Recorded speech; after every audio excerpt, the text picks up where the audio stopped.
J'arrive là-bas, je m'assois en face de la RH, et là commence le début des mensonges. D'un côté comme de l'autre, hein, c'est un match de ping-pong. Hein. Ah, faut être prêt. Hein.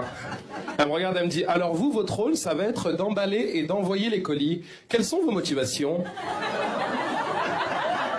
Je lui dis, bah, j'adore le scotch, les cartons. En fait, depuis tout petit, je fais des petites cabanes en carton dans ma chambre. Puis je rentre dedans et je me suis dit, tiens, pourquoi pas préparateur de commande, en fait, c'est fou. Il pose des questions en entretien. On continue l'entretien comme ça, je suis là pour être préparateur de commande, ok? Elle me regarde, elle me dit, qu'est-ce que vous pensez que vous allez apporter en plus à l'entreprise?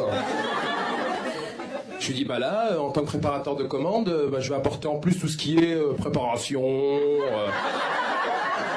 apporter en plus des commandes, voilà.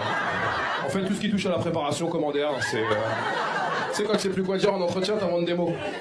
Tout ce qui touche au commandité par rapport au... c'est par rapport au commandage, en fait.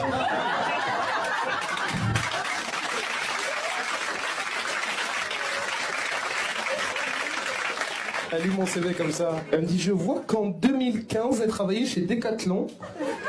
Pourquoi vous arrêtez? Question piège, hein. Je lui dis, ah non, parce qu'en fait, mon rêve, c'était d'être préparateur de commandes. En fait... Ah, du coup, je t'ai perdu, là. Fin de l'entretien, elle me pose une question qu'on a déjà tous entendue. Elle me regarde, elle me dit, où vous voyez-vous dans 5 ans? Je lui dis, bah là, au rythme que ça prend, là, je sais pas, peut-être je vais envoyer les colis. J'arrive pas à avoir la perspective d'évolution dans l'entreprise, tu vois. Peut-être je vais devenir un carton, peut-être, voilà. Le chef des cartons, voilà, j'espère. J'ai de la chance, j'ai été pris. Il m'arrive une histoire de malade, vraie histoire, je vous jure que c'est vrai. J'arrive là-bas le premier jour, je me souviens, c'était un lundi. Je rentre dans l'entrepôt et je m'aperçois que c'est une entreprise qui embauche uniquement des handicapés.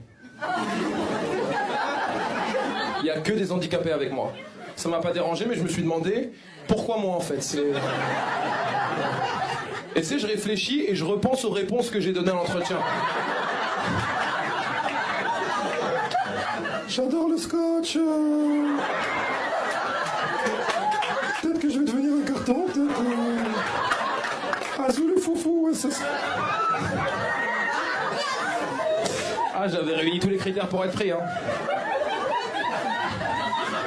Je commence à travailler et là il y a un mec qui vient me voir, il me regarde droit dans les yeux, il me dit « Pars, tant qu'il en est encore temps !»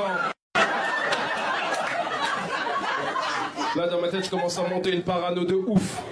Je commence à me dire si ça se trouve, les mecs quand ils sont arrivés, ils étaient pas handicapés. Ah je travaillais, j'étais en panique, j'avais trop peur qu'on vienne me voir et qu'on me dise « C'est à votre tour maintenant !» Je leur ai dit « Mais de quoi ?» « De rentrer dans la machine.